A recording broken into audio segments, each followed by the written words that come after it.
Teším sa jak malý chlapec a vlastne čo dodať, 53 ročník Rally Tatry úspešne v cieli.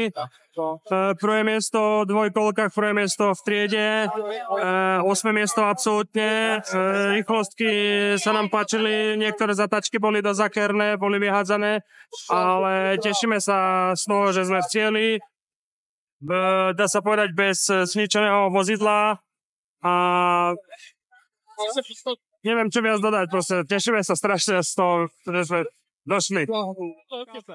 Tak prišli sme v cieli Rally Tatry. Boli to veľmi náročné preteky, veľmi rýchle a s veľmi ťažkým súbojom až do poslednej rýchlosti, v dvojkolkách aj v triede. Asi už veľmi dávno, alebo vôbec možno som tak nešiel v takých tesných súbojoch a naozaj tam rozhodovali desatiny a sekundy len.